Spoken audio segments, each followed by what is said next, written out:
Hello students, আজকে আমরা এই ভিডিওতে প্রথম পর্যায়ক্রমিক মূল্যায়নের অষ্টম শ্রেণীর একটি পরিবেশ ও বিজ্ঞানের নমুনা প্রশ্নপত্র নিয়ে আলোচনা করব।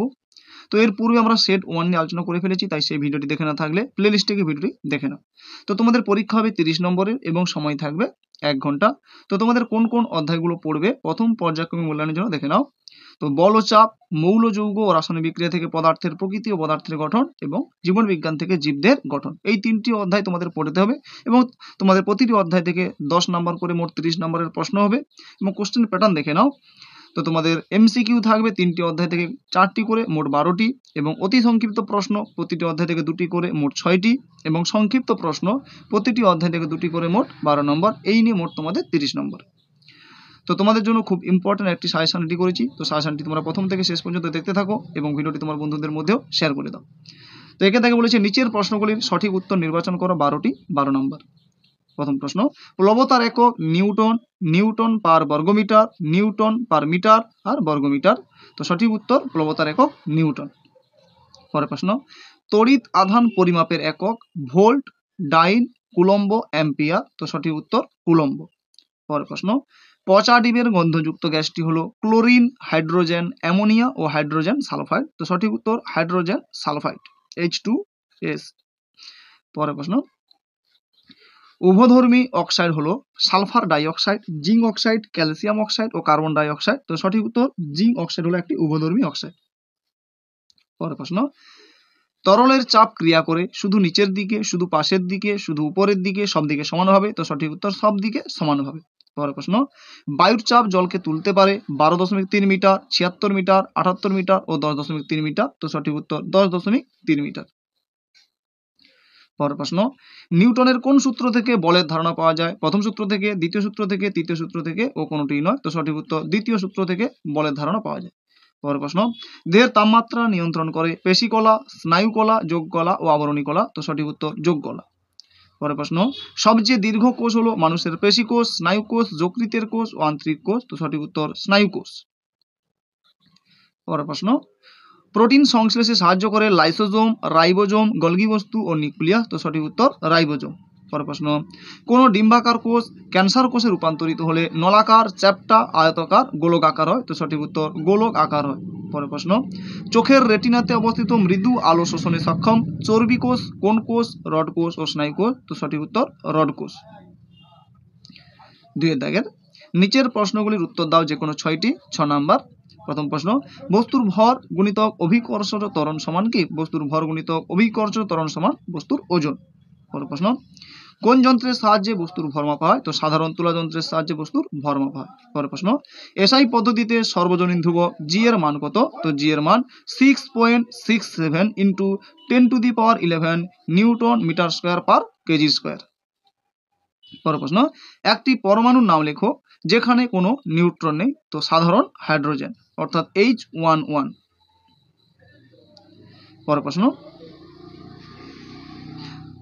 তাপ ও তড়িতের সুপরিবাহী অধাতুটির নাম লেখো। তো তাপ ও তড়িতের সুপরিবাহী অধাতু হলো গ্রাফাইট। পরের প্রশ্ন, একটি সূত্রাকার শৈবালের নাম লেখো। তো একটি সূত্রাকার শৈবাল হলো স্পাইরোগাইরা। পরের প্রশ্ন, ব্যাকটেরিয়া কোষে ড্যাশ শোষণে অংশগ্রহণ করে? তো মেসোজোম শোষণে অংশগ্রহণ করে। পরের প্রশ্ন, ড্যাশকে আত্মঘাতী থলি বলা হয়? তো লাইসোজোমকে আত্মঘাতী থলি বলা হয়। পরের প্রশ্ন, জীবদেহের গঠনগত ও ক্ষুদ্রতম এককের নাম কি? তো জীবদেহের গঠনগত ক্ষুদ্রতম একক হলো কোষ।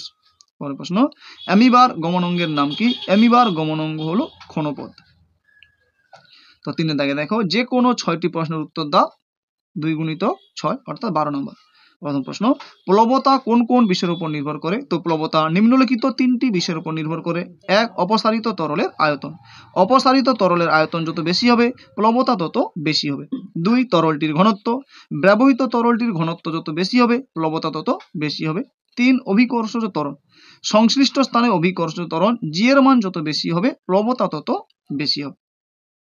খুব ইম্পর্টেন্ট কিন্তু এই প্রশ্নটা তোমাদের জন্য।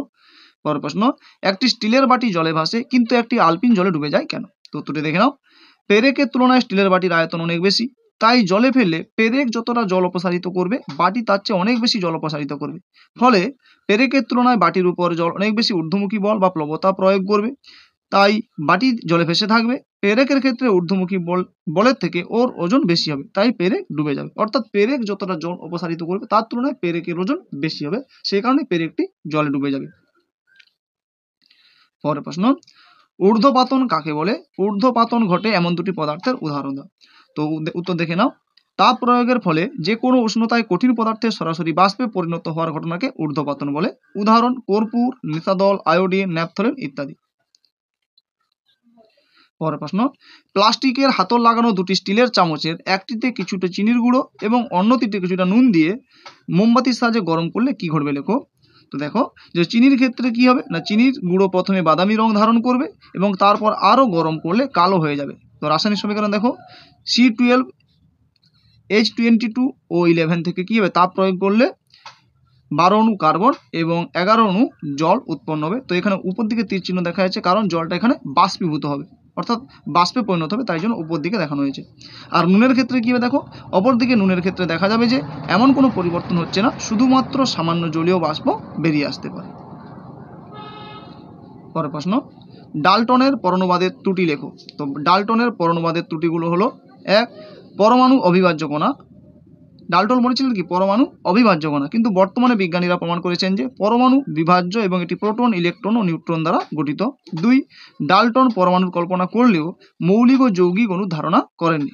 3, ডাল্টন বলেছিলেন একই মৌলিক পদার্থের পরমাণুগুলি ওজন ও ধর্মে একই, কিন্তু আইসোটোপ আবিষ্কারের পর এই ধারণা ভুল বলে প্রমাণিত হয়েছে। পরের প্রশ্ন, অ্যান্টিফ্রিজ প্রোটিন কি? খুব গুরুত্বপূর্ণ কিন্তু এটা জীবনবিজ্ঞান থেকে। তো উত্তরটি দেখো, অত্যধিক ঠান্ডায় বসবাসকারী প্রাণীদের বেঁচে থাকার জন্য রক্তে এক ধরনের পদার্থ সংশ্লেষিত হয়, যেমন glycerol, sorbitol, antifreeze peptide, antifreeze glycopeptide, যেগুলি দেহ তরলকে জমে যেতে বাধা দেয়, তাদের অ্যান্টিফ্রিজ প্রোটিন বলে। উদাহরণস্বরূপ লিখতে পারো তোমরা মেরু ভাল্লুক, পেঙ্গুইন, সিল, এদের অ্যান্টিফ্রিজ প্রোটিন থাকে, তাই কিন্তু এরা সুমেরু এবং কুমেরু অঞ্চলে এত ঠান্ডাতেও বেঁচে রয়েছে। পরের প্রশ্ন, লাইসোজোমকে আত্মঘাতী থলি বলা হয় কেন? তো লাইসোজোমকে আত্মঘাতী থলি বলা হয় কারণ লাইসোজোমে প্রায় 50 রকমের আর্দ্র বিশ্লেষক উৎসেচক থাকে। রোগগ্রস্ত বা ক্ষমতাহীন কোষের লাইসোজোমটি বিদীর্ণ হলে নির্গত উৎসেচকের ক্রিয়ায় সম্পূর্ণ কোষটি পাচিত হয় বা ধ্বংসপ্রাপ্ত হয়, তাই লাইসোজোমকে আত্মঘাতী থলি বা সুইসাইড ব্যাগ বলা হয়। পরের প্রশ্ন, লোহিত রক্তকণিকা গোলাকার ও দুপাশ চ্যাপ্টা হওয়ার সুবিধা লেখো। তো উত্তরটি দেখো, লোহিত রক্তকণিকা গোলাকার ও দুপাশ চ্যাপ্টা চাকতির মতো। এর ফলে বিভিন্ন ব্যাসের রক্তনালীর মধ্য দিয়ে যাতায়াতে আর বেশি পরিমাণ অক্সিজেন পরিবহনে সুবিধা হয়। তো তোমাদের এখান থেকে 6টি প্রশ্ন মোট করতে হবে। তো এই ভিডিওতে এই পর্যন্ত। পরবর্তী ভিডিওতে আমরা পরবর্তী একটি সাজেশন আলোচনা করবো, তাই চ্যানেলটিতে নতুন হলে অবশ্যই চ্যানেলটিকে সাবস্ক্রাইব করে নাও এবং ভিডিওটিকে একটি লাইক দিয়ে তোমার বন্ধুদের মধ্যে শেয়ার করে দাও। তো এই ভিডিওতে এই পর্যন্ত, ধন্যবাদ।